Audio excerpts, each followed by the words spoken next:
Jay, sebenarnya dari dulu aku pengen belajar sama kamu, tapi diam gitu kan dia. Saya penasaran kan, saya tanya, tapi kenapa? Terus dia dengan wajah yang agak tertunduk gitu, malu gitu ya. Terus dia jawab dengan suara yang lirih, aku malu ketemu sama kamu, Jay.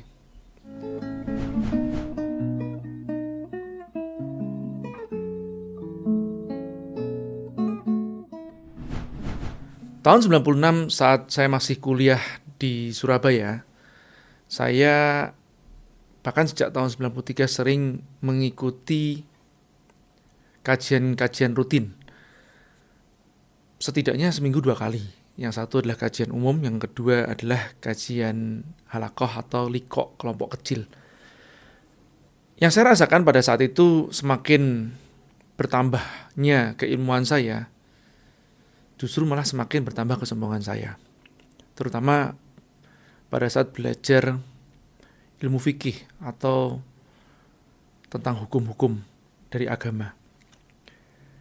Kisah ini berawal adanya seorang wanita, kawan satu angkatan saya, sebut aja dia Susi. Tentu saja bukan nama sungguhnya. Penampilannya menggoda, cantik, pergaulannya agak sedikit bebas. Pakaiannya, roknya sering mini-mini. Saya sendiri jarang berinteraksi dengan dia sebetulnya, karena memang tidak satu geng dengan saya. Seperti saya pernah ungkapkan di video saya sebelumnya yang berjudul Penegur Kesombonganku, saya cenderung tidak mau dekat dengan orang-orang yang saya tidak suka. Inilah keburukan saya atau kesombongan saya. Saat melihat Susi dengan pakaiannya yang minim, saya sering berucap astagfirullah. Kemudian di hati saya seolah berbisik, dia itu maksiat dan saya ini lebih baik daripada dia. Cerita berlanjut. Setiap hampir ujian semesteran, kawan-kawan biasanya belajar ke tempat saya, di tempat kosan saya, bersama-sama. Yang kebanyakannya mereka adalah, kalau yang perempuan, berhijab.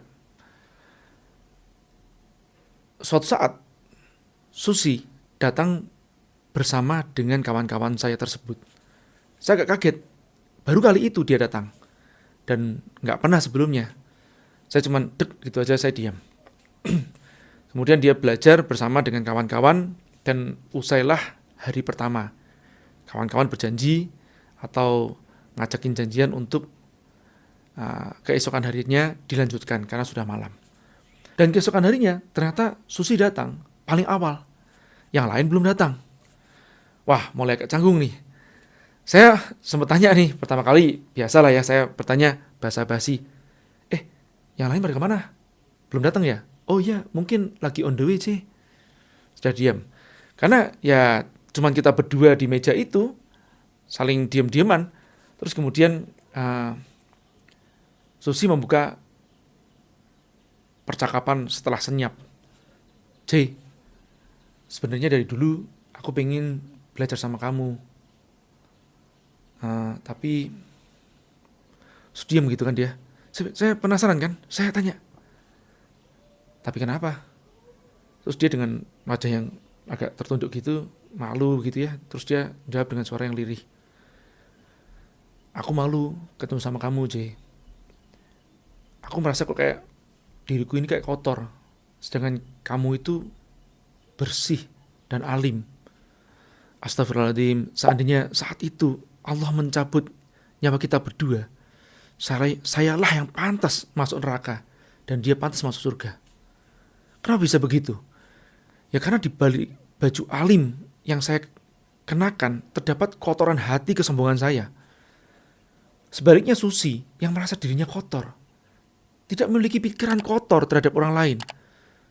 Justru malah dia sibuk dengan dirinya sendiri. Jadi menurut saya Susilah yang pantas masuk surga dan dia jelas lebih suci daripada saya. Saya sejenak teringat kajian guru saya, Abi Ihya Ulumuddin. Inilah yang beliau katakan, bahwa orang-orang yang berilmu dan beramal itu pun diuji dengan kesombongan, seolah dia lebih baik daripada orang lain. Itulah yang disebut tertipu oleh dirinya sendiri. Astagfirullah. Astagfirullah.